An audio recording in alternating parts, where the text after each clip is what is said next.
സ്വർണം പൊതിഞ്ഞ സമയത്ത് അവിടെ ഉണ്ടായിരുന്ന ഉദ്യോഗസ്ഥന്മാർ, അതിപ്പോൾ മുരാരി ബാബു ആയാലും സതീഷ് കുമാർ ആയാലും ഒക്കെ തന്നെ 1998 കാലഘട്ടത്തിൽ പിന്നെ ശബരിമലയിലുള്ളവരാണ്. അപ്പം സ്വർണം പൂശിയവരാണ് സ്വർണം പൊതിഞ്ഞതാണെന്ന് അറിഞ്ഞുകൊണ്ട് അത് മറച്ചു വെച്ച് ചെമ്പ് പാളികളിൽ സ്വർണം പൂശാം എന്ന് പറയുമ്പോൾ അത് സുസംഘടിതമായി നടത്തുന്ന ഒരു കാര്യമാണ്, അല്ലാതെ അവിടെ ഇവിടെ തെന്നിത്തെറിച്ച് ആരെങ്കിലും നടത്തിയതല്ല. രണ്ട്, ഇതിൽ ഇടപെട്ടിട്ടുള്ള ഉദ്യോഗസ്ഥന്മാരെല്ലാം അസ്ഥിയിൽ പിടിച്ച CPM-കാരാണ്.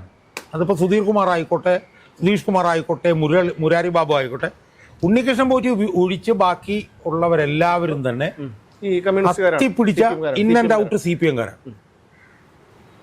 ഇപ്പം ഇൻ ആൻഡ് ഔട്ട് CPM-കാരായിട്ടുള്ളവർ ഒരു കാരണവശാലും അവര് സ്വന്തമായി ആലോചിച്ചുറച്ച് അവരുടെ ലെവലിൽ മുകൾ തട്ടിൽ അറിയാതെ ഒരു പണിക്ക് അവർ പോകില്ല. അത് CPM-നകത്ത് അങ്ങനെ പറ്റില്ല. അപ്പം ആ പശ്ചാത്തലത്തിൽ ഇങ്ങനെ സുസംഘടിതമായി CPM-കാർ മാത്രം ഇടപെട്ട് ഒരു ക്രമക്കേട് നടക്കണമെങ്കിൽ,